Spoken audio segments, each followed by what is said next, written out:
एक संस्था है जिसकी परिकल्पना अभी कुछ ही दिन पहले की गई है और उसके उद्देश्य क्या हैं, उसका क्या इम्पैक्ट पड़ेगा समाज पर, इस विषय में आपको अवेयर कराने के लिए, पूरे बिहार के समाज को अवेयर कराने के लिए ये प्रेस कॉन्फ्रेंस आहूत की गई है। आप जानते हैं कि बजट एक मैकेनिज़्म है जिसके थ्रू डेवलपमेंट होता है। समाज में जो आर्थिक विकास की बात होती है, जो बदलाव की बात होती है, वो बजट के थ्रू आता है। और बजट का जो मैकेनिज़्म है वो, मैं कहना चाहूँगा दुर्भाग्यवश वो वर्ड भी शायद सही नहीं हो, लेकिन ये साल में एक ही बार उसका समय आता है और वो है मार्च, फरवरी मार्च, जब हम लोग आकलन करने लगते हैं कि पूरे साल भर हमने क्या किया। अंकेक्षण भी एक तरीका होता है जो सरकार करती है ज़्यादातर, और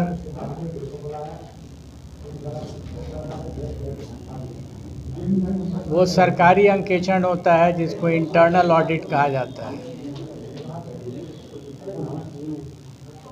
एक और अंकेक्षण है जो सामाजिक होता है, सोशल ऑडिट उसको कहते हैं।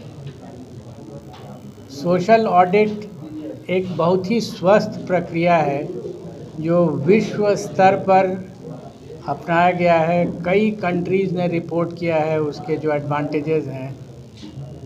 ऐसा नहीं है कि केवल ये हवा में बात हो रही है,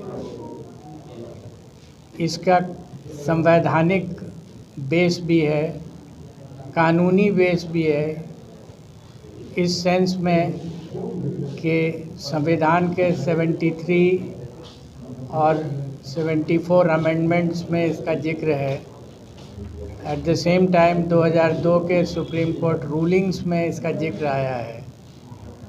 तो एक संस्था जो बना करके हम लोगों ने कोशिश की है कि समाज के बीच में इसका अवेयरनेस क्रिएट किया जाए कि ये जो इंस्ट्रूमेंट है बजट का, उसको सोशल ऑडिट के माध्यम से और कितना कारगर बनाया जा सकता है।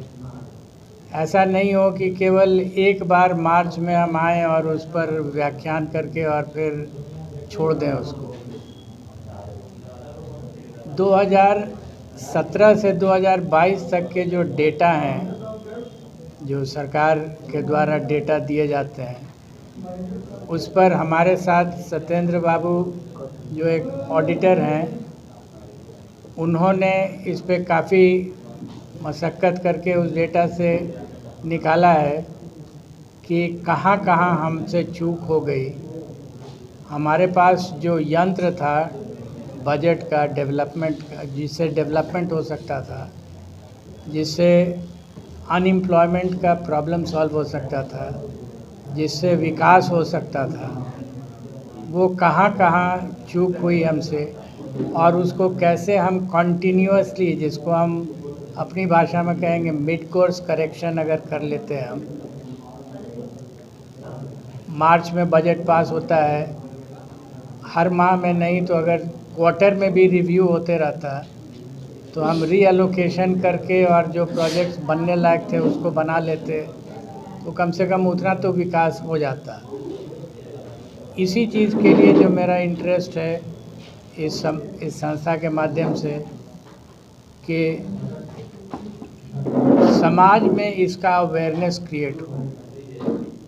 ग्राम पंचायत लेवल पर जो ग्राम सभा है उसमें प्रोजेक्ट्स डिस्कस हो, क्या हुआ, कितना खर्च हुआ, कितनी प्रगति हुई, सही दिशा में हम जा रहे हैं कि नहीं।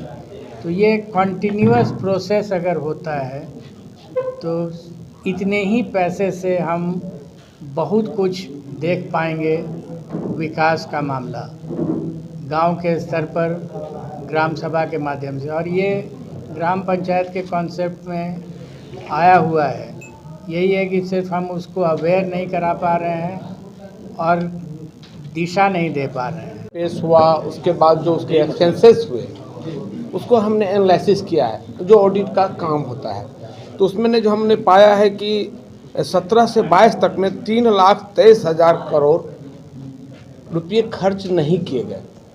दुर्भाग्य की बात यह है कि अगर वो खर्च नहीं किए गए तो वो सरेंडर भी नहीं हुए, जबकि जो खर्च नहीं होता है तो नियम कहता है कि हम उसको सरेंडर कर सकें, ताकि सरकार उसका कहीं दूसरे जगह अगर उपयोग करना चाहे तो कर सके। सरेंडर भी बहुत कम, मात्र 13% 2022 के कोर्स में हुआ सरेंडर, बाकी नहीं हुआ। अगर इस 3,23,000 करोड़ को हम उपयोग करते तो हमारे बिहार में 13 लाख से ज़्यादा रोजगार उत्पन्न होते। हम हर प्रखंड में 5-10 कम से कम मीडियम स्केल का इंडस्ट्री लगा सकते थे, जिससे कि अगर एक मीडियम स्केल का हम 250 की दर से गणना करें तो 13.5 लाख लोगों को रोजगार इससे मिल सकता था। इसके बाद हम कुछ और देखते हैं कि एक एक्सपेंसेस होता है, वो कैपिटल एक्सपेंसेस कहते हैं जिसको, और जिसके द्वारा कि सरकार अपने राज्य के लिए रेवेन्यू जनरेट करती है। वो बहुत आवश्यक है बिहार जैसे राज्य के लिए, जहाँ की रेवेन्यू के स्रोत बहुत कम है।